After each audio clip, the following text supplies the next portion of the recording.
Hey guys, it's Dan back with another book review. This time I'm reviewing number 1 in the Jack Harper Trilogy. This is Pivot by L.C. Barlow. Now, the author L.C. Barlow sent this to me for a fair and honest review. And yeah, it didn't take me that long to get through this, but let's get into it. It says on the back it's a dark fantasy horror. And I'm going to say it feels more like a dark fantasy than a horror novel, because it didn't really feel too much like a horror novel. It is roughly 225 pages. There's a few more if you count the acknowledgement.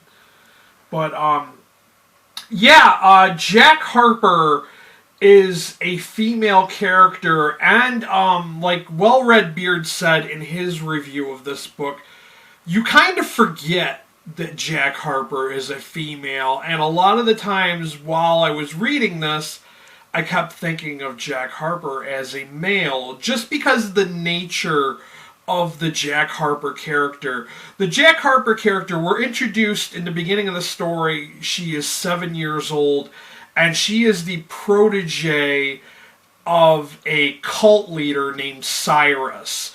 Now, this cult that Cyrus leads, I would best describe it as like a death cult, because they're very much about killing people and trying to harness their souls, and they feed their souls to this red box that Cyrus has. And Cyrus thinks that the more souls he feeds to this box, that it will give him power, it'll empower him, and make him like transcend or evolve into the next step and becoming like a god, I guess you could say. So, Jack Harper is his protege. Cyrus is the mentor for Jack Harper. And Jack Harper is trained very much to be an assassin from the early age of 7. And then we get to later on in the story where she is 17, and that's a good part of where the story takes place. There's very little going on when she is just 7, but we're kind of introduced to the character of Jack Harper, and we're introduced to the cult in the beginning as well.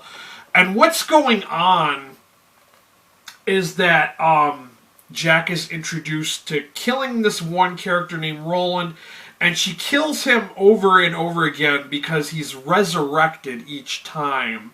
So it's the whole, like, death and resurrection, like, thing going on.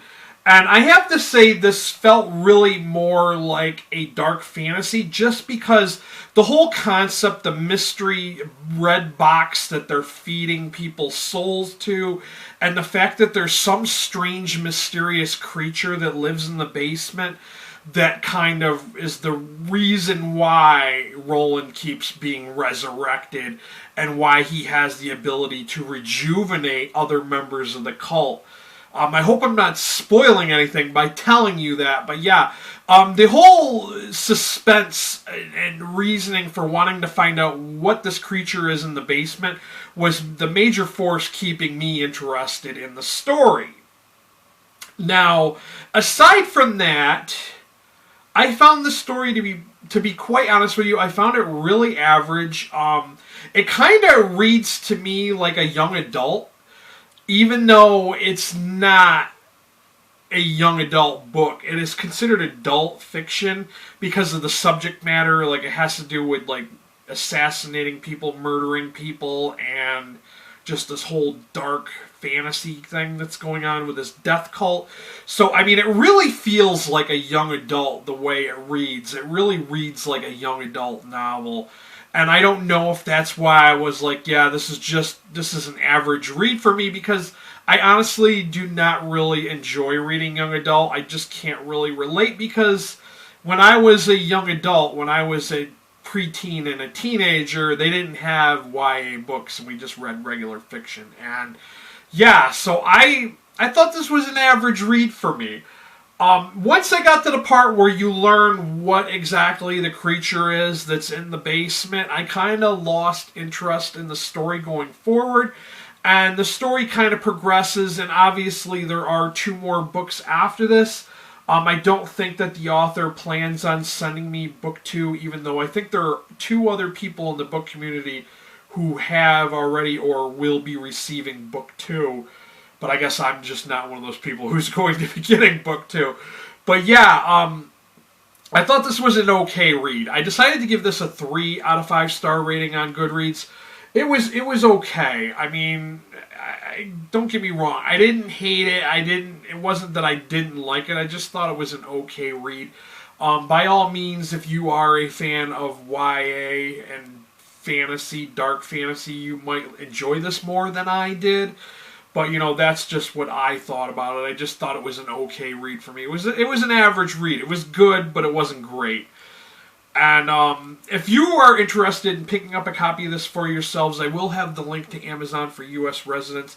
I will also try to find a link on bookshop.org for those of you who are international, where you can pick up a copy of this for yourselves. Of course, as always, like I always say, I'm going to throw down my coffee link if you don't mind throwing down $1 or 2 to help support my channel. That's all I got for you guys. There isn't really too much I can say about this book. It's a really short book, and yeah, 3 out of 5 stars for me. You might like it better than I did. I know that a couple other people rated it a little higher than I did. But, it's not that I have a problem with books in a series. I read books in a series that I really enjoyed, but like I said, it feels like a young adult for me, and I'm just not into young adult fiction. But even though it's not classified as young adult, but hey, that's all I got for you guys. This has been Dan, Book Nook Noggin. Stay tuned for more reviews, and thank you for watching. Be good to each other.